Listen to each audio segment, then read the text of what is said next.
Kids Wakaka, Dale Rastafari, and I'm still trying. The big use them trying. Kids Wakaka. Reggae music has always played a significant and important role in the resistance, the liberation, and the restoration of Black people's dignity. Reggae music has always centralized itself around Pan-Africanism and Black consciousness. Today, reggae music has contributed in the liberation of countries like South Africa. Today, reggae music needs to be documented and archived and published to the entire world so that they can know the contribution and the impact that reggae music played in the liberation of the people. Greetings, my name is Pablo. Let me take you through the custodians and practitioners of this culture of reggae music. Yes, we are here at Grounded Roots, Lichtenburg in the Sobota region of Nakamukuru district. We are here with Scorch, a reggae music artist of this age, if I can put it in that manner. We are here to document reggae music, continuation of the documentation of reggae music that have touched the masses out nationally and internationally. Yes, I read Scorch. Without me introducing you, can you just introduce yourself and the works that you do, my brethren, in reggae music? Greetings, Pablo. Yes, Massive and Crew, Reggae Scorch, the original on Surface Fire. Hot up on Bukiri, Grounded Roots, representing social reggae music. Born in a western area, Pakistan, right here in Lichtenburg. Yes, I am doing social reggae music and reggae music to the masses. Give thanks, Rastafari. Yes, I. Just to add on it, man have a recording stable, registered as Grounded Roots Records, where he produced music, reggae music, for not only himself and for other artists as well. My brethren, as a Rastafari reggae artist, yes, let's talk about the evolution of reggae music, the start of reggae music in collaboration with Rastafari. Yes, reggae music, we all know that reggae music started in Jamaica. Yes, right. But it kept on evolving from one style to another until we reached a stage where it was called reggae music. Mm-hmm. And from reggae music we have different subgenres like your dub, your raga, your dance, rocksteady, yes, your rocksteady, ska. Yes, that's how the reggae evolved from ska to your rocksteady to your roots rock, yes, dancehall, yes, and everything was just introduced. Mm-hmm. But at a later stage, most of the reggae artists like your Peter Tosh, your Bunny Wailer, and Bob Marley, mm-hmm, they had to carry the message of Rastafari. Yes, sir. Being mandated by the Rastafari community, mm-hmm, to say go out there and spread the message of Rastafari. Yes, so sir. From that time till this time, the message is still the same. The message is all about Haile Selassie, Rastafari. It's our golden king. The message is all about repatriation. All the Africans in the diaspora coming back home to Africa. Yes, sir. It's all about it. It's all about righteousness. Rastafari. It's all about teachings, African teachings to all the African masses out there. So bringing it to this time, yes, sir. The current time that we are living in. I will speak for myself and for those that I talk with. Yeah, man. We have a movement that we call Swan Soul. It is a subgenre that we formed, out of this reggae music, Yeah, man. And basically, it's all about singing, doing reggae music in our own mother tongue. Yes, yeah, man. Most of they call it vernacular. So, getting more we try to reach that market because most of the people they They love reggae music, but most of them, they don't understand what's being said in the reggae music. Yes, I. But the message still there. You have songs that people can just relate to. You don't have to know a lot of part or anything like that. But we just thought, let me just bring it home, and make sure that all the people, they understand what you're being said. So, like I said, reggae music from that time, being influenced by Rastafari teachings and African philosophy, till this time, everything just remains the same. To say reggae music is there for the masses, reggae music is there to educate, is there to liberate. Yes, I. So what would you say, talking about reggae music from that time forth until this time, in a wild,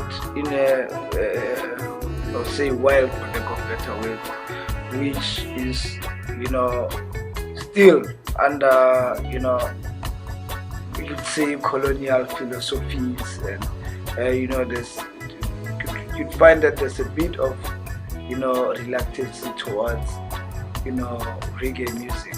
So what is it that you'd say that has maintained and sustained reggae music, even to reach you as a ghetto youth in this time? Reggae music, my brethren, is a very powerful tool. Reggae music is a very powerful tool. Peter Tosh used to say, reggae music is not something that you hear, but something that you feel. Yes, sir. And once you feel something, it means that there's some kind of spiritual connection there between the listener and the artist. Yes, so, sir. Reggae music really is a spiritual music, so how I feel. It's able to stay in the minds, in the hearts of the people for such a long time. Yeah, man. Because it's liberating. Once you know what reggae music is, you never stop listening. Emancipate yourself from this side. So, reggae music is a very powerful tool. Bringing it back home in South Africa, we know the pioneers, the forerunners are the likes of the late Philip Dube, the late Sipho Johnson, otherwise known as Jumbo. And these are the people who transformed from Batanga, and then they infused Batanga with reggae music. These are the ones who popularized reggae music. What was your inspiration in exploring reggae music, or I would say writing, composing reggae music in your indigenous mother tongue in Setswana? And how does it, as we all know, reggae music is an international phenomenon. It's played international. How would you say the international mother tongue would relate to the international market, as how Peter Tosh and Bob Marley, their music was able to be absorbed internationally because they were singing in an international, so-called international language? First and foremost, our culture, our language is it influences our culture. It's our culture. So we are also in the business of selling our culture to the world. International. Yes, because that's what all races do. The Chinese, everywhere they go, they carry their Chinese language. The Indians, they do the same. So we as Africans, we must also do it like that. Everywhere we go, we carry our culture and we carry our language. So that's how I see it, my brother. You got to be proud of where Of your culture. Yes. Like we know bands like Lady Smith, Black Mambazo, who have won the Grammy Awards. True that. Like even the people in the diaspora, especially those who know about plantation and stuff. Some of them wish that they could speak the African languages, Yes, sir. But unfortunately, Because of colonialism, yes. So yeah, we have to correct it. Yes, I think bring it back home. True that. I think even it is inspiring. You know, Yes, one day when we told the world that, I think the people they won't understand, but truly they will feel what we're pleading for. So yes, yeah, language is very powerful. Yeah, man, I feel what you say, because Rastafari is back to Africa movement. And when you say back to Africa, like you rightfully said, the first expression of culture is language. So if Europeans can just sit in a room, you didn't decipher who's Italian is, or until they start talking. Yes. So Africans, they're in one room, will never be able to tell. So, yeah, man, we give thanks even for that. Now, being your album having been nominated for the South African Music Award Reggae category. Yes. What does that say about, does that mark the development and growth of reggae music? Yeah, or one could say so, you know, because 4 years ago, reggae music was not included within the music award. And by then, how many albums did you have? 4 years ago. Yeah, I only had one. Oh. So, to me, it shows growth, you know. It shows growth that it is, and the work that you put in, you get some recognition for what Yes, you do. And it's also inspiring for other people who are looking up to you as an artist. Yeah, man. So that is always inspiring to say, you know, me as an artist, I must go back to the drawing board and to see how can I improve on what I've already achieved.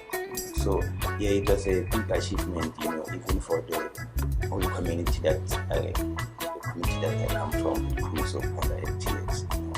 Yes, most of the people they were inspired by the moves. Yes, sir.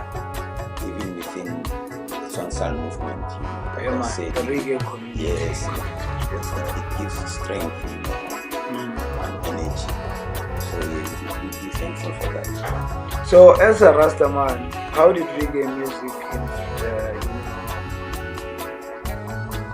influence you? If you like, how did it play a role in your life? Because you hear some Rastas saying, you know, that they didn't, majority say they didn't know anything about Rastafari until they listened to reggae music. So what was your inspiration? How did reggae music inspire you? Yes, my brethren, I got a lot of inspiration from reggae music. You know. Like when I was growing up, there was quite, those times, you know, quite was very popular in the country. But whenever reggae music was playing, I could feel that, you know, this that type of music. But then I could not understand the lyrics because they were in English. But later on, I could relate to the message within the music. So I think it just happened, you know. Reggae chose me and I chose reggae. And through reggae, we rise in Rastafari. So that's how the thing goes, you know. Reggae music has inspired me to rise in Rastafari. Yes, sir. And reggae music on its own, I was able to develop my own visions in life. To set goals for myself. Yes, what Rastafari and reggae music does. Yeah, man. Reggae, you must find your purpose in life. Yes, sir. So through reggae music, I was able to find my purpose in life. You know, and make sure that I set goals and missions to achieve that goal. Yeah, man. So yeah, it's reggae music and through the powers of Rastafari that we are able to set those goals for ourselves and work on it every day and try to achieve. Yes, sir. Now, currently, what is it that is on your table right now that you are doing? The workload of reggae music that you have right now, projects that you have. Yes, my brethren, yeah, man. I've just, we're still doing a lot of promotion behind Madam One, the album that was nominated for South African Music Award, together for the children, LMT song. So yeah, we're still trying to push more promotion behind it. Try to do some tours in the country to promote the album. And then currently I just dropped another album titled Chuba. So you must check it out. It's there, it's out there on all digital platforms. You must check it out. The music is out there, people. Just go and support. Show love to the Transal Reggae music. Yes, I. Now, last but not least, what would you mark the growth and development of reggae music in the Northwest? When you say now reggae music is growing or it has grown, what are the pointers according to you? What would be the pointers that marks the growth and development of reggae music? Well, I'm not hakioko ya wale kwa, you know. First and foremost, I would say I'd like to see all reggae artists, you know, reggae promoters, reggae merchandisers, then so everybody who's just involved in the industry. If I could see them making a serious living, you know, out of what they are doing, then I'd say that we're going somewhere. Because currently, yes, you get something here and then, but it is not consistent. Yes, sir.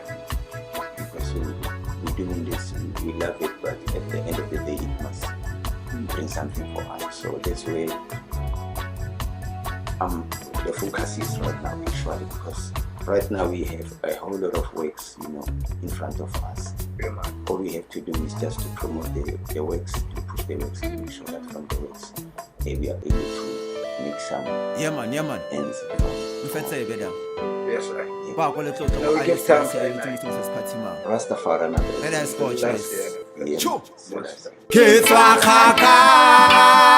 Rastafari, and I'm still trying. The bang you use them trying.